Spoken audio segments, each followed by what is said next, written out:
Day 19, January. Did you see that? The crowd was amazed. Those who hadn't been able to speak were talking. The crippled were made well. The lame were walking, and the blind could see again.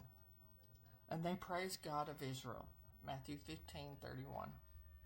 Let's face it, Jesus' enormous popularity and renown was based primarily on the scene like this one.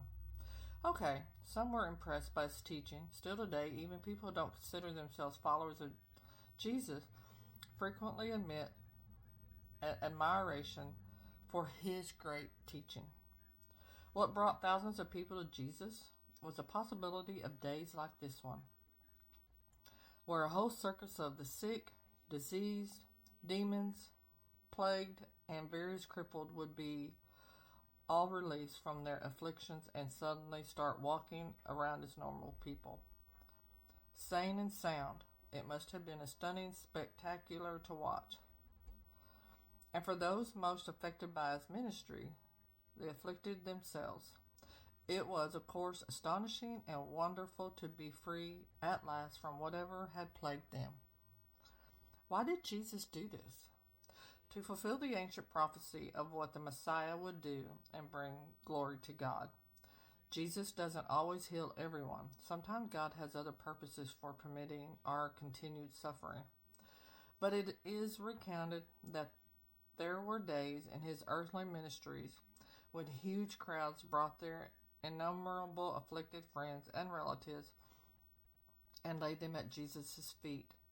And it says he healed them all. Matthew 15:30. All of them. Just imagine. The miracles prove who he was. It was up to the people to accept what he taught. What do you believe about Jesus? Is he more than just a great teacher or a miracle worker to you? I believe in Jesus not because people told me I had to, but I've seen his work. It was nothing miraculous like this, but he touches and heals us all every day. I went through a time in my life, quite a few times, that God's always been there. And my favorite poem is Footprints in the Sand, where he carries you until you can walk beside him. But if you're going through a tough time right now, turn to him and let him carry you. Read that, Footprints in the Sand. Hope you'll have a great day. God bless y'all.